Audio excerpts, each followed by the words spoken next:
हमीरपुर उपचुनाव में दोनों प्रत्याशियों का भाग्य मतदान पेटियों में बंद होने जा रहा है।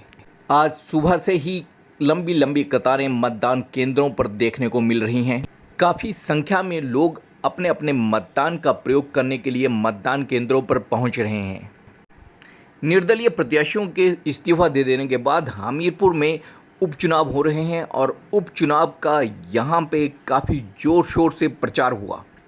दोनों ही दलों ने अपनी पूरी ताकत इस उपचुनाव में झोंक दी।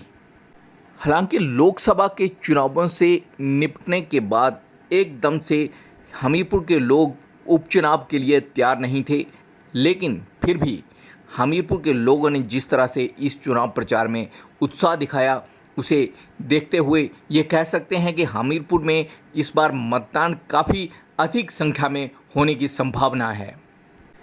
दोनों प्रमुख प्रत्याशियों डॉक्टर पुष्पेंद्र वर्मा और आशीष शर्मा ने अपने अपने मतदान केंद्रों पर मतदान कर दिया है।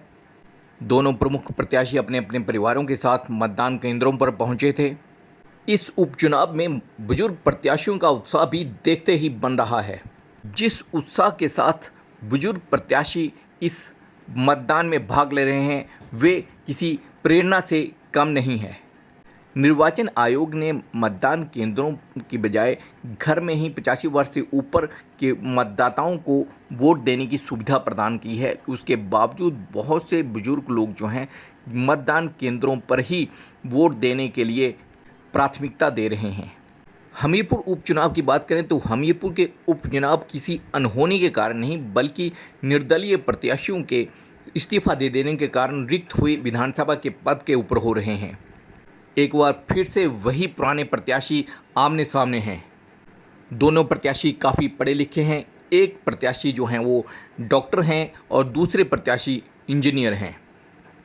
दोनों प्रमुख दलों से चुनाव लड़ रहे प्रत्याशी समाज सेवा में अपना प्रमुख योगदान देते हैं।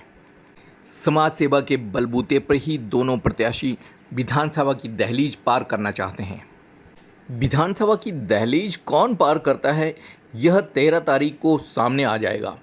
लेकिन जिस प्रकार से हमीरपुर में उपचुनाव का प्रचार हुआ वो काफ़ी रोचक रहा। दोनों दलों के बड़े बड़े नेताओं ने यहाँ पे जनसभाएं की। दोनों ही दलों के बड़े नेताओं को नुक्कड़ सभाएं भी करनी पड़ी। अपनी साख बचाने के लिए एक एक मतदाता तक पहुँचा गया। हमीरपुर उपचुनाव में इस बार पैसे का भी काफ़ी बोलबाला देखा गया, या यूं कह सकते हैं कि पैसे का भी काफ़ी खेला हुआ। लेकिन खेला करने की असली ताकत जनता के पास ही होती है। जनता आशीष को आशीष देगी या डॉक्टर पुष्पेंद्र वर्मा के सिर पर ताज पहनाएगी, यह भविष्य के गर्भ में छिपा है। 13 तारीख को हमीरपुर विधानसभा के उपचुनावों के परिणाम सामने आएंगे, लेकिन ये सभी मानते हैं कि इस बार मुकाबला काफ़ी कड़ा रहा। जीत का तराजू किसी तरफ भी झुक सकता है। आइए मतदान के बाद अब 13 तारीख का इंतज़ार करें। ब्लू माइक के लिए हमीरपुर से सुशील शर्मा।